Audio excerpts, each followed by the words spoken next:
What's up guys, welcome back to Tech Check. My name's Gareth and this week guys we're going to build an absolute banger. That's right, we're building an £1,100 gaming PC, quite possibly the last one on AM4 before AM5 comes out in September and kind of leaves this platform a little bit behind, moving to PCIe Gen 5 and so on. But let's not forget the absolute amazing performance you can get out of AM4, not to mention the absolute bargains that you can pick up right at the last minute as well. So stick with me, we're going to be building this X570 5800X with this RTX3070, all for £1,100, and I'm going to show you how to do it step by step in this Corsair 4000X, because you know I love this case. Let's do it. So then guys, motherboard of choice, MSI Meg X570 Ace. Absolute banger of a motherboard guys. It's got everything that you could actually ask for, whether that's USB 3, USB Type-C, 3M.2 or NVMe drives. It's got absolutely everything. 2.5 gig LAN, Wi-Fi 6, loads of RGB connection and loads of fan connections as well. So this is our motherboard of choice. I would put it up there with like the ROG Strix X570 Gaming E motherboard, around £300 when it first came out a couple of years ago. So what we're going to do guys, as always, take your motherboard out the motherboard box, get it on top of the safest place, which is the actual motherboard box itself, and I'll see you very shortly. Our CPU of choice is none other than the 5800X guys. Absolute banger of an actual CPU as well. Massive IPC improvements from Ryzen 3000. Massive clock increases as well, giving you that extra FPS. So slightly better than the 6-core 5600X, especially pointed towards the more avid creator or streamer as well. Those extra 2 cores, extra 4 threads go an absolute long way as well. RAM choice this week guys, Corsair Vengeance LPX. 2 sticks, 16 gigs each, 32 gigs in total. Really good, DOCP enabled, no issues with this particular RAM. Perhaps would have been slightly better if we could have got 3600. Ryzen likes, especially 5000, 3600, but the additional capacity will stand us in good stead here. Not only that, the opportunity to upgrade to 64 gigs, if the actual owner requires, will stand him in good stead as well. For storage guys, we've gone for this WD Black SN850, 1TB, blisteringly quick Gen 4 NVMe drive. A lot of people have been upgrading their PS5s with this particular drive due to the actual fast read and write speeds of up to 7,000 megabytes per second. So we're going to be utilising this for our boot drive, and it gives us that additional storage for any games that require fast read and write speeds also. So this is going to be a really good addition. So step one guys, most exciting part, have in front of you what you're actually going to need, your SSD, your RAM, your CPU and your motherboard. If you don't have an AIO, you will also have a tower cooler, but we can come to that if you add it at a later stage. So first thing we're going to do is open up this socket by pulling up the retention arm. We can take our CPU, be mindful to take care when you're taking these out of the actual covers, because on AMD CPUs, you have got the actual pins on the processor itself, not in the socket like Intel. The next thing to do here guys is we have a triangle on the actual processor and we have a triangle on the actual socket itself. All we have to do is gently drop this into position, and then we can lower down our retention arm and lock it into position. And that's our processor fully installed. Step 2 is the installation of our RAM guys. So we'll go ahead, take this out of the actual packaging as well. Now, as you've said to you before, we actually have 2 sticks of 16 gigabytes, but as you can see here, we've got 4 RAM slots. Now, the easiest thing to do here is put them in the wrong slots and not actually benefit from dual channel memory. So on the side here, you can see there's a key. DIM A1, A2, B1, B2. So the easiest way to remember when you've only got 2 sticks of RAM is you want to go to the furthest right hand slot, you want to open that one, then you want to miss a slot and then open the next one. So it's in, out, out. The next thing to remember is there's a little cutout more to the left than there is to the right. What we want to do is line that cutout with the notch that's on the actual motherboard. You can line each side up, put them both in, and once you've got them aligned, you can apply firm pressure until you hear a click. Nice click. We'll do the exact same with the second stick. So again, line it up, firm pressure, nice click. And again guys, firmly in A2, B2, benefiting from 32 gigs at what we should be able to do is get DOCP at 3200, and we know that we're going to actually get dual channel memory as well. What we'll do now is we'll move on to the SSD or the NVMe drive, which is this 1TB WD Black SN850. So go ahead guys, undo your SSD. Again, we can take it out of the packaging. This is again brand new, absolute bargain. I got this SSD for guys. They've generally come down massively in price. I think the prices were higher due to the fact that a lot of people were wanting to get them for additional storage on their PS5s or consoles, etc. But essentially what we're wanting to do here guys, take it out your packaging. We want to put it at a 20-degree angle on the uppermost M.2 slot and essentially slot it into position.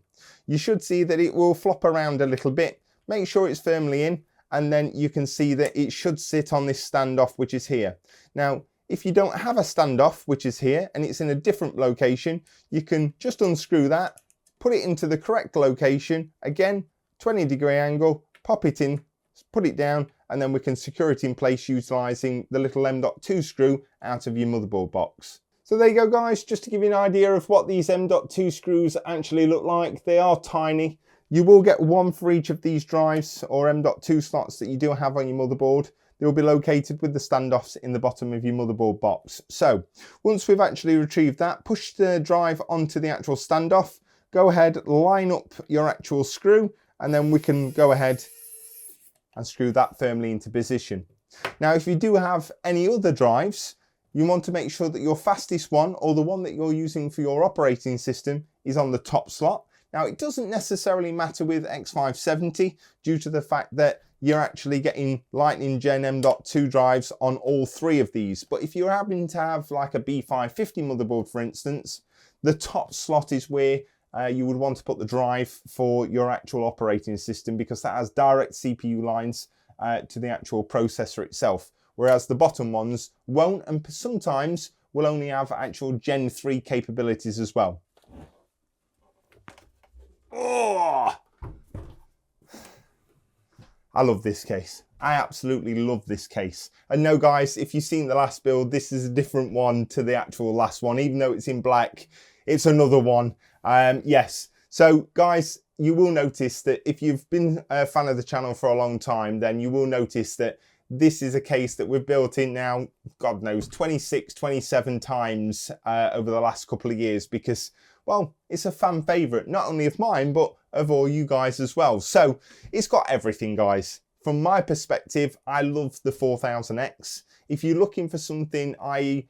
absolute best temperatures, then potentially the airflow version is going to be better, which is the 4000D. Now, I like this particular one because, in all honesty, I've had 5900Xs in these, no problems, 12900s in these, no problems with the temperatures at all, even though it has got a glass panel on the front. So with this particular case, you get this blacked out full side glass panel as well, which I actually really like. From my perspective, I think that it shows off the RGB really well. Inside, what you do get is a full length PSU shroud.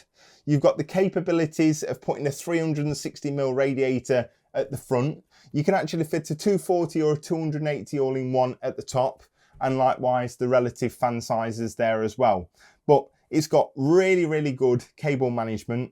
You've got fantastic routing for all your cables, and all the cutouts are exactly in the right place, guys. So from a new builder's perspective, I particularly think this is one of the easiest cases that you could ever wish to build in. And from my perspective, well, I actually love building it. So it's kind of a pleasure, guys. Everything's really easy. I've mentioned before, and if you've not seen some of these builds, guys, I'll leave them up there on a card so you can go out and check them. So it's, yeah, it's a really nice case. And trust me, if you actually get this case, you will not be disappointed.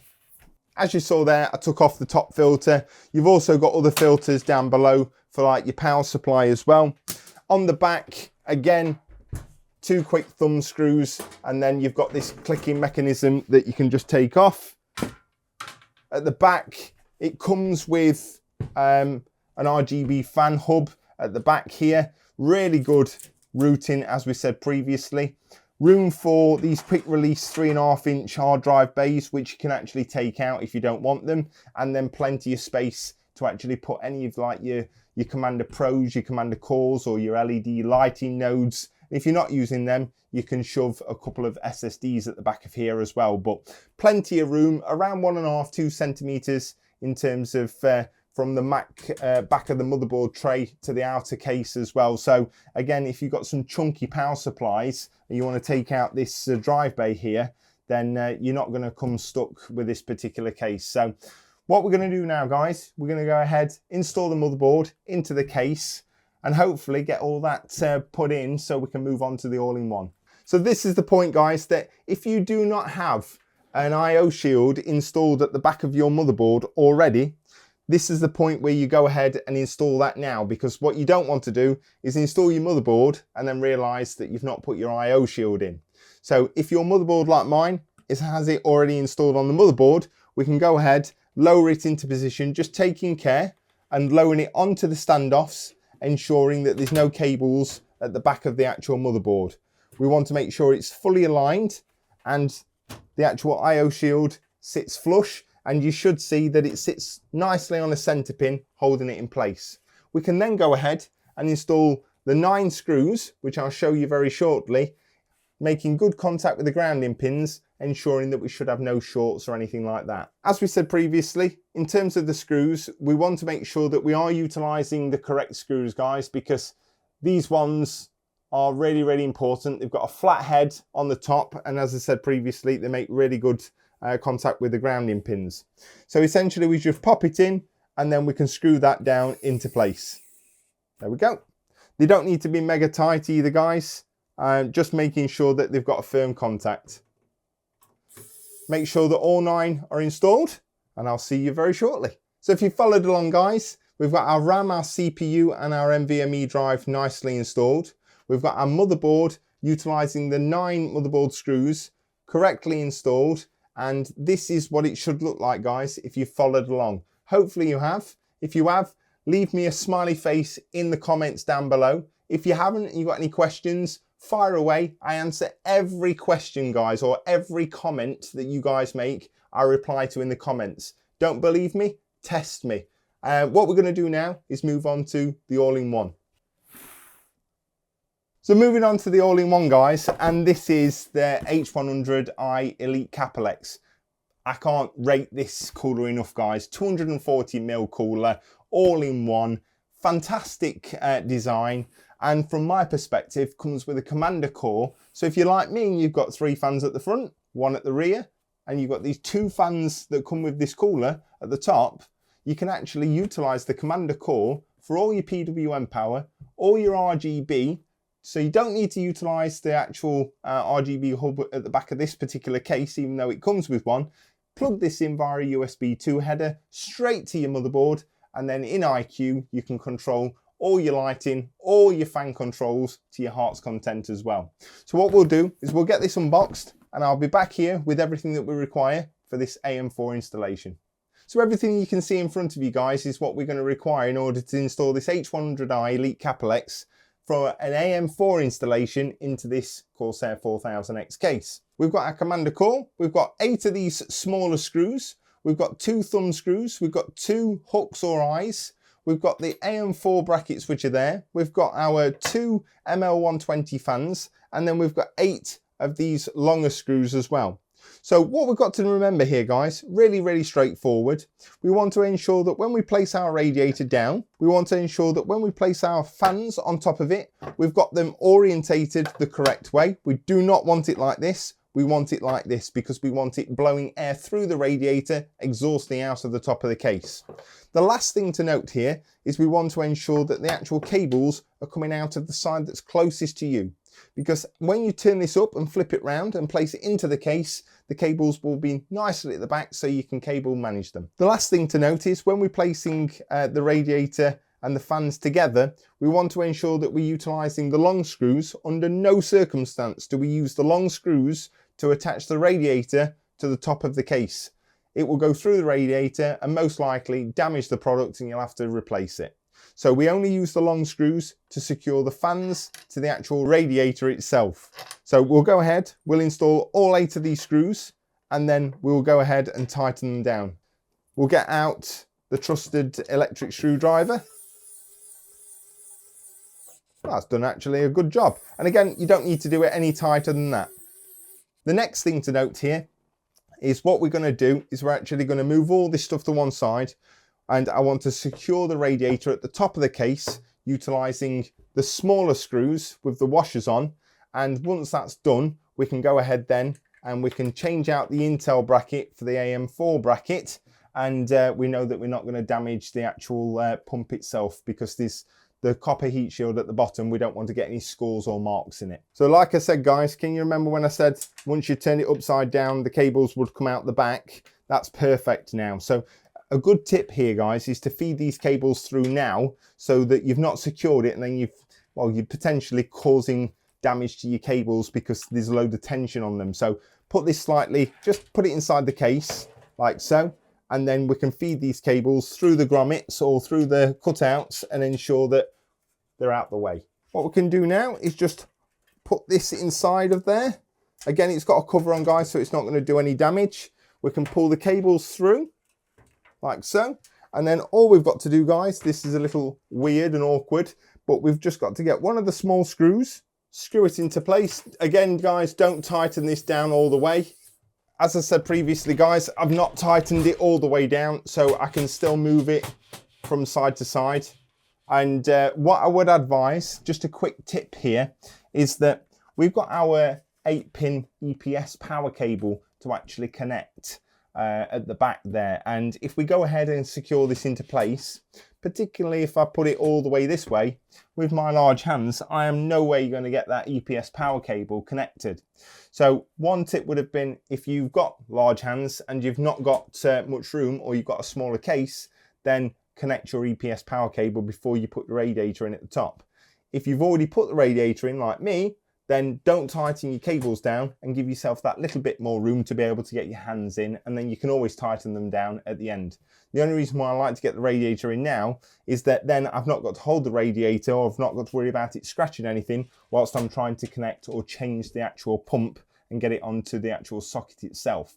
But what we'll do now is we'll turn this around and we'll go ahead and change out the Intel bracket for the AM4 bracket, and I'll show you how to do that. So to swap this bracket guys, really straightforward. We can remove this and then we can pull off our Intel bracket. Now, very straightforward. These just slide off from side to side guys. So there's no problems there. Just pull one off and then the other one off. What we need to do then is slide on the AM4 ones. Now, one thing that we do need to ensure is that we put them on in the correct way, i.e. that the bracket is facing upwards so that we've got plenty of room to actually put on the thumb screw and the eye, or the hook if you like, around the actual socket. So again, we'll do the same thing with the other one around the other side. Just slide it on like so. So now that we've got our AM4 brackets installed guys, the next step is to go ahead and install the actual thumb screw and the eye itself. So all we've got to do is we've got to push our eye through from the bottom like so, and then we've just got to make a few turns with the thumb screw on top. Now we don't want it too tight because we won't have enough room to actually get it around this actual, it's like a little hook on the socket. I don't know what they're called, but essentially we just need to do the exact same thing, push through our hook, then the thumb screw on top, a few little turns, and now we are ready for a successful installation. So get yourself some thermal compound guys, or thermal paste. I'm a big fan of MX4 or Arctic MX5. What we're looking to do here is just put a nice little blob in the center of the actual CPU. You can do X patterns, you can do smiley faces, you can do whatever shape that you actually want, but I tend just to put a nice little dollop smack bang in the center of the actual CPU itself. The next thing I'm going to do, guys, is I'm going to go ahead and I'm going to connect this 3 little pin cable here to my CPU fan header on my motherboard. Now that is located just above your RAM slots, and it's the furthest one to the left. Now, I can't show you due to the fact that this radiator's already in, but essentially what you can do is just push it through and then you can connect it onto the fan header and make sure that it's connected correctly. The next thing, guys, is this particularly long cable, which is the 24 pin, which controls your RGB. We can go ahead and we can just push through the back of the case as well. And now what we can do, guys, is we can go ahead, we can grab our pump. We need to make sure that it's orientated the correct way. And all we've got to do is hook this high across this little hook here. And then again, the next hook across this one. The reason why I told you not to actually tighten these thumb screws down too tight is because you won't have sufficient room in order to hook it round if you've done them too tight. If you have, slightly undo them and you'll get it on. The easiest way to do it is to hook this one first because it's the one that you can't really see. Once you've got that one on, get this one on afterwards. There we go. So now they're both hooked onto those AM4 brackets, guys. What we can do is we can go ahead and we can tighten up these screws. We can do a little bit one side and then a little bit the other. And there we have it, guys. Really, really straightforward, not going anywhere, nice and finger tight. We've got our CPU fan header connected to our motherboard and we've pushed our 24 pin pump connection through to the back of the case. What we'll do now, guys, is we'll go ahead and we'll get the commander core installed. I'll get all the fans hooked up and then we'll get the power supply installed. So as I said previously, guys, we're going to actually connect everything power and RGB to this commander core. So I'm actually going to remove this RGB hub just because it's a couple of less cables and it gives us a little bit more room as well. So now that we've sorted all the cables, guys, really, really straightforward. Can't really go wrong if you get yourself organized. So essentially we've got 2 cables off of every fan. One's an RGB, one's a PWM fan header, okay, or fan cable. So we've got fan 1, 2 and 3, fan 4, 5, and then finally 6 at the rear. We've got our 24 pin that comes from our pump as well. And essentially that's all of our RGB in our case. Now, our RGB fan hub is the commander core. On the commander core, you have a USB type 2 connection that needs to go to our motherboard, and then everything gets powered via our SATA power, which is at the bottom here also. What we're going to do is we're going to remove this SSD tray by just removing the thumb screw, and then that can be removed. And what we're intending on doing here is placing our commander core just here. Before we go ahead and actually hook it all down, what we're going to do is we're going to connect our 24 pin to the top of our commander core. There's a grey little stripe there and there's a grey little stripe here. We can go ahead, push it in, and that's now nicely connected. And again, we can route all the cables afterwards. It's not an issue. So a lot of people get confused with RGB, and it really is quite straightforward if you've got the right little tools. And that tool, I mean, is this Commander Core or Commander Pro. The most important thing to remember here is you need to understand which order you want your fans, i.e. do you want the back fan to be number 1 or do you want the front fan to be number 1? I always have the bottom front fan as number 1. So I'm going to take my RGB cable and I'm going to plug it into RGB number 1 on my Commander Core. Okay, I'm then going to take number 2 and plug it into number 2. Now you might say, well, what difference does it make? Well, it makes a huge difference due to the fact that if I plug in number 6 in number 1 and then everything's out of order, for instance, none of the fans will actually light up and you'll be pulling your absolute air out once you've built everything, you've powered it on, you've downloaded IQ, and then you realise, oh my God, it's not working, something's wrong. It's not, it's just the fact that you've got your fans hooked up incorrectly. So we'll take our fan number 3. So fan number 3 goes in there. Then we want number 4. And I guess you're getting the gist of this now, guys. Fan number 5, which is this one here. I'll tidy it up afterwards, but fan number 5 is there.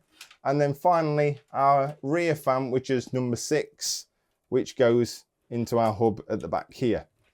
So that's 6 fans starting with 1, 2, 3, 4, 5, 6 RGB all sorted. Our pump's going to get RGB from our 24 pin, which is already connected at the top. The last thing to do, guys, is to go ahead and connect all of your PWM connections on the other side of this commander core. Now, I like to follow sync, but PWM does not need to be in order. As long as it's powered, it does not make any order or any difference in order that it's actually connected to.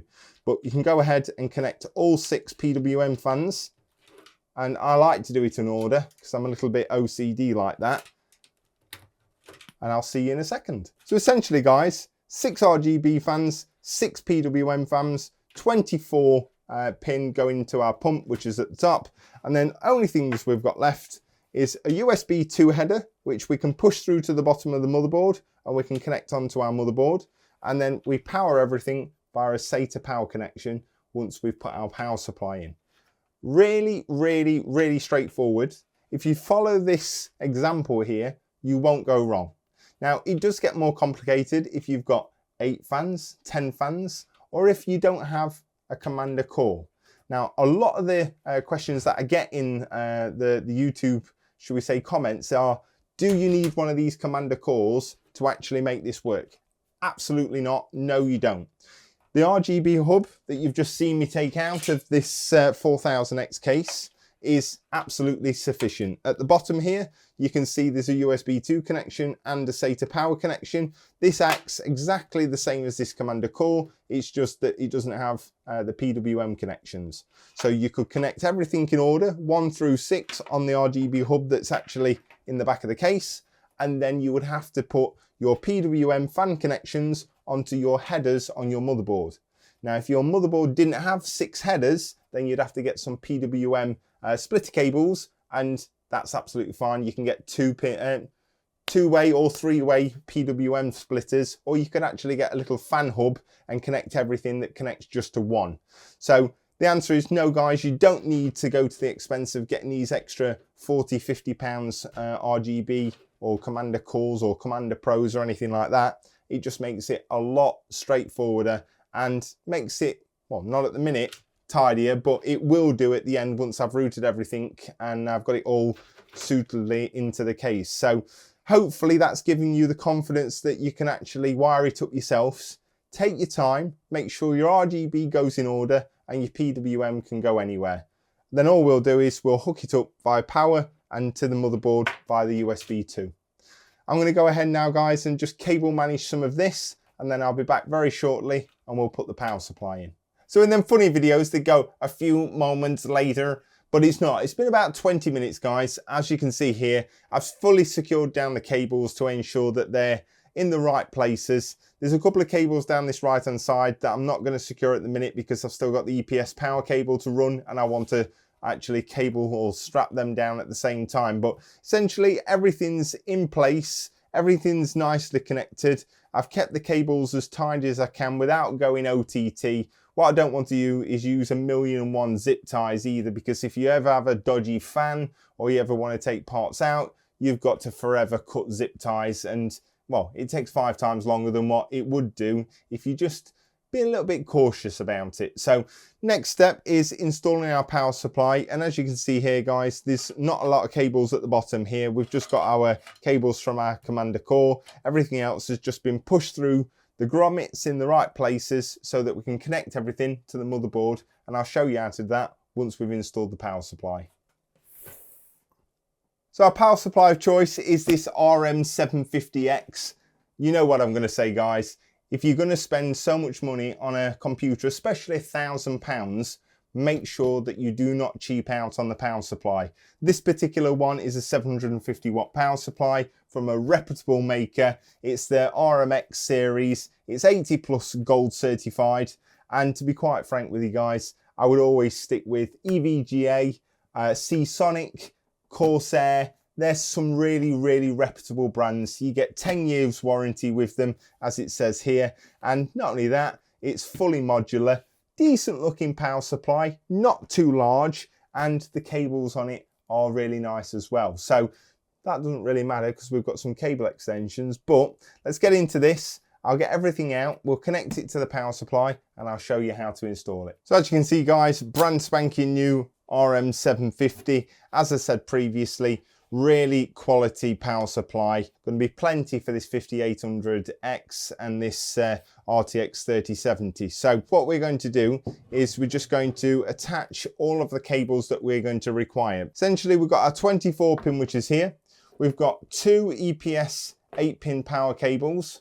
We've got two 8-pin PCIe graphics card power cables, and then we've got a SATA power cable as well, so we can power our Commander core. Straightforward guys, what we're going to do is we're just going to connect everything to our power supply. So we've got our 24 pin.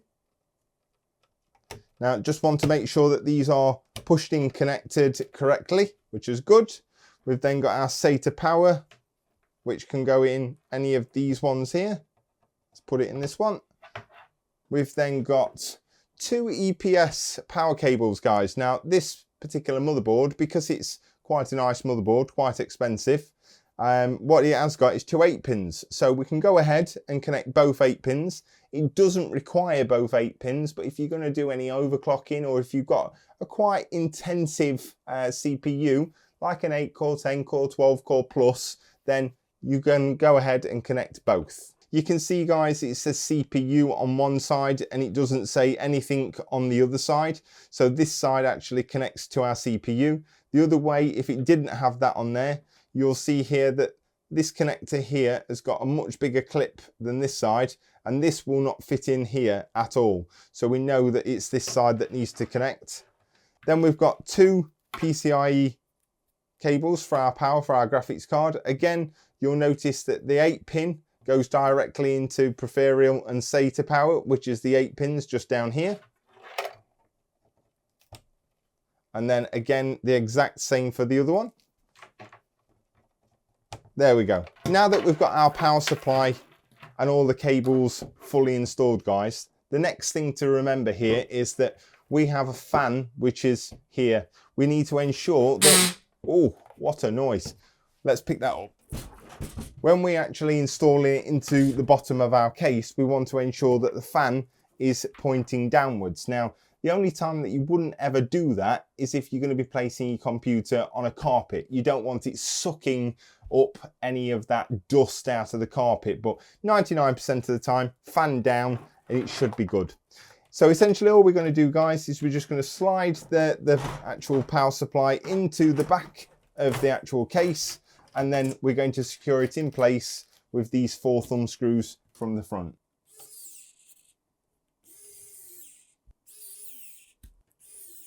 So now our power supply is nicely installed guys, we'll turn our computer this way.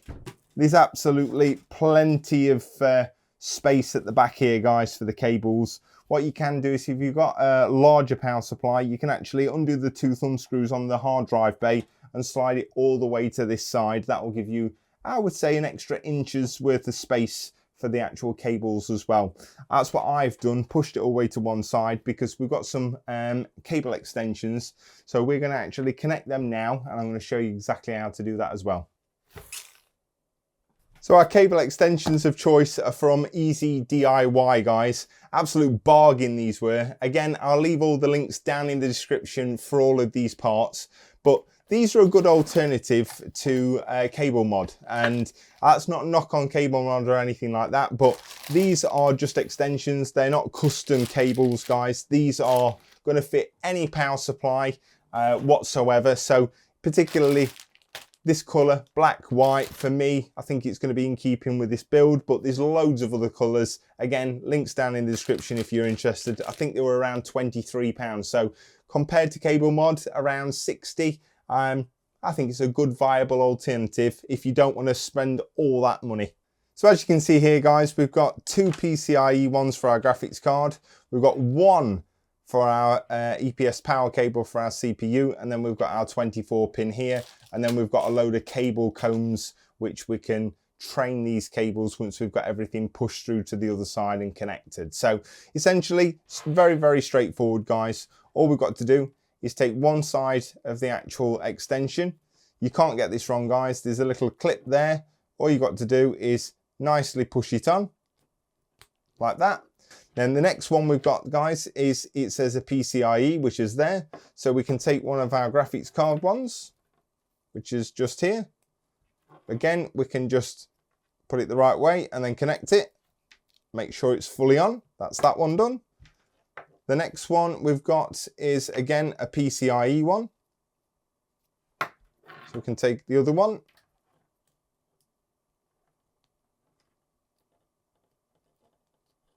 Our EPS power cable. Can't really go wrong with this. Again, it only goes on one way, so just make sure that it's clipped on correctly. And then that just leaves us with one cable which we can't connect because we don't have another EPS extension cable. Now that is one downside to having one of these cheaper brands, is the fact that you don't get to modify it or customize it. You get what you get, which is essentially just your 24-pin, 2 8-pin connectors and one CPU one. Now if you had like an RTX 3080 or 3090 and you needed 3 8-pins, then this is not going to be any good for you. You potentially have to buy 2 sets, which is then £46, and you're then pushing on to the fact that cable mod with the quality and being able to get the cable extensions exactly, the colors exactly, and the length exactly could be a better alternative. So let's push all these cables to the front side of the case, guys, and then we're going to go ahead and connect them to the motherboard. What I am going to do, guys, whilst I'm here, is I'm just going to make connection to power our Commander core with our SATA power cable. Very, very straightforward.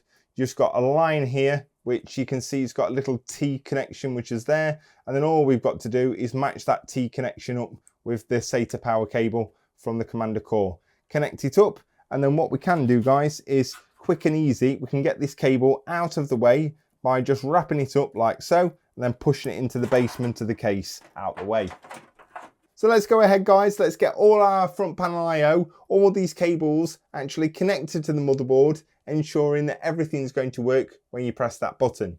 Now the first one to actually connect is always the largest one to get it out the way, which is the 24-pin. All we've got to do is ensure that the clip is on the right hand side, and then we can bend that around and we can get it connected. Press it down until you hear a click. There we go, that's nicely into position.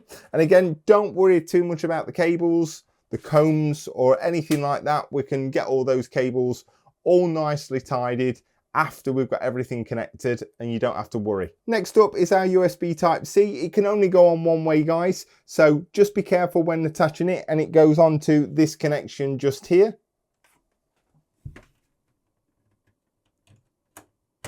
There we go. Onto what I think is the most trickiest connection. This is our USB Type 3, okay?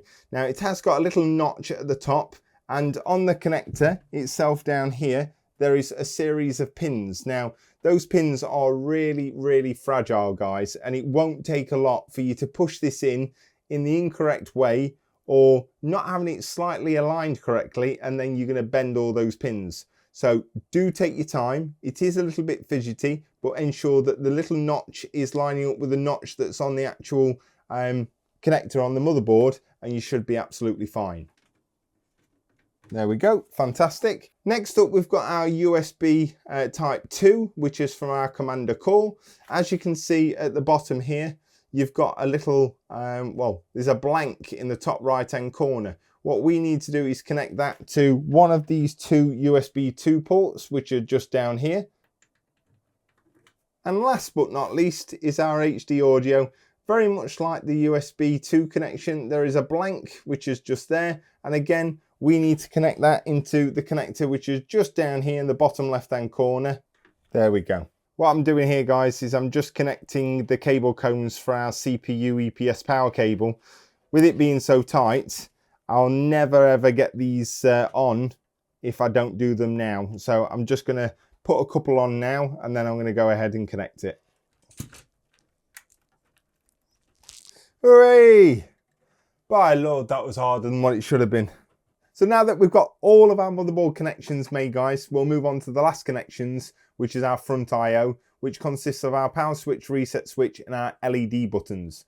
Now, I would always ask, pull out your motherboard manual from your motherboard box and consult the actual JFP1 connections. It will tell you exactly which orientation and where these cables actually go. Now, I will try and get as close up as I physically can for you, but as you can appreciate, it's very, very small connections with obviously some very small pins. So if you don't have your motherboard manual, Google your motherboard name and get the pin out for these front panel connections, and it will show you on there also. But what we'll do is we'll start with the power switch, and as you can see on the back here, there is a tiny little triangle. That little triangle indicates the positive. Now, the JFP connection for this particular motherboard is down here. Now, in this particular instance, you've got a blank in the top row, just in this corner up here, and our power switch goes on the next two pins with the positive on the right hand side. So what we'll do is we'll make sure that the positive is on the right hand side. We'll place it onto those top two pins, and that's how our power switch all connected. Now, what we need to do next is then our reset button, and our reset button goes directly underneath our power switch, and we can push that one on just like this. There we go. So we've got our reset button underneath our power switch. The next one we've got is our minus LED light, and that goes again right next to our positive on our power switch. And again, all we need to do is orientate it the correct way, and then we can push that one on also. And then the last one is our power LED positive, which can go right next to the negative on the top row again, just next to the negative, just like that. So essentially, guys, that's everything connected now. What we'll do is we'll push the cables to the back of the case, we'll just tidy everything up, and we'll move on to the graphics card. So our graphics card of choice this week, guys, is this GeForce RTX 3070 from Aorus. It's the master version, and it is an absolute beast of a card, guys. So a lot of people really enjoyed this card due to the fact that it had an LCD screen on it.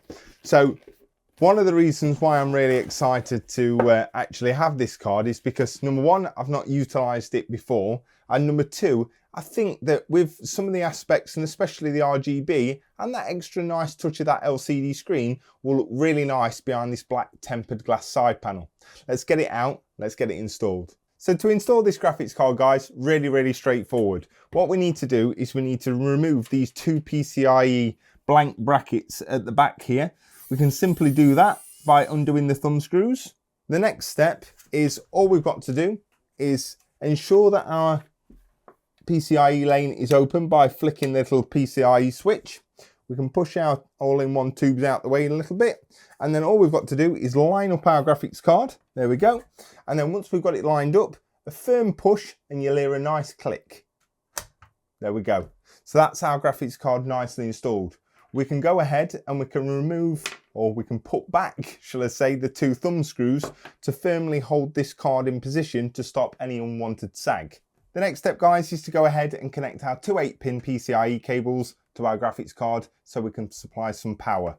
And what I'm going to do now, guys, is I'm just going to sort these cable combs out, and the rest of the cables, we'll get all of the panels put back together, and we're finally ready for the first boot. So before we put the panels on, guys, just a quick look at the back. So just one final look. So as you can see, we've put all these cables extensions onto our original power supply cables, and we've still got the hard drive bay in here, and we've still got plenty of room for all of these cables as well. So we've got this commander core, we've got 6 RGB fans all hooked up into the back of here as well. As you can see, we've still got plenty of space for our SSD and 2 3.5 inch hard drives as well. So there's plenty of room in this particular case. I've cable managed it to what I'm happy with, guys. I'm sure there's some people out there that will go, that's a mess, blah, blah, blah. But from my perspective, absolutely fine. I don't like going absolutely OTT with the zip ties, because whenever you need to change one fan, you've got to take 20 zip ties off, and it's an absolute ball ache. So what we'll do now is we'll put the back panel on, make sure that that can close. And what we can do is we can put the filters back on now. So these magnetic filters on the top, and then we've got our power supply one. Fantastic. Let's try and get this back panel on.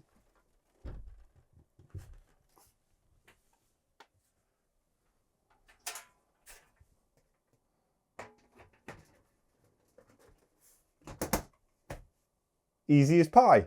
Couple of thumb screws. If I don't say myself, guys, that looks absolutely fantastic. A couple of little tricks here. What I've done is I've used a zip tie, and because this perforated this PSU shroud, we're able to actually zip tie down these extension cables to get this nice crisp look here. We've got our 24 pin and then we've got our 8-pin EPS, which is up there. But overall, as you can see, really, really nice and clean. So we'll hook up some power and hopefully we'll reach that boot screen. So we've reached that pivotal part, guys, where power's plugged in. We flick the switch. We pray to the PC gods that everything's wired up correctly, and we press the power button. Come on, RGB. Yes, get in there. So I can see all three front fans, the top two and the rear ones are all spinning, and we have got RGB to those. That was the graphics card going a little do-wally there, but great to see that the LCD screen, and I can obviously hear the GPU fans as well. The pumps obviously all connected correctly, and yeah, it's looking absolutely fantastic. And there we go, guys. This is the screen that you want to see when you're building an actual computer. It's lovely to see this screen. It's an absolute nightmare when you press that button and it just cycles and cycles, or you've got some debug indicator light which just does your head in. So from my perspective, I think this has come out absolutely stunning, guys. The cables or the cable extensions from Easy DIY make this stand out absolutely fantastically.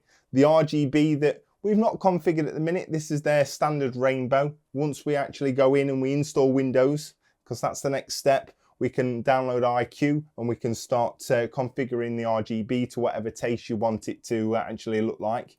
But I just want to say that this 4000X, yet again, guys, if you like this case, go and get it, because it is absolutely fantastic. I can't praise this case enough. Fantastic cable management, easy to build in, and from my perspective, looks absolutely goddamn beautiful. So if you do like this kind of build, there is a couple of others on the channel. I'll leave some links in the corners somewhere so you can go and check out them. We've got like a 12900K and a 3070 that I did a couple of weeks ago. A year ago, we did a white build, all white build actually, in this particular 4000X as well. And there's a number of others over the course of the last 12 months. So I'm really, really pleased with how this has come out. I'm hoping you guys have enjoyed this as well. If you have enjoyed it, don't forget to smash that subscriber button, guys. Make sure to leave a big fat thumbs up. Let's try and get 100 likes on this particular video.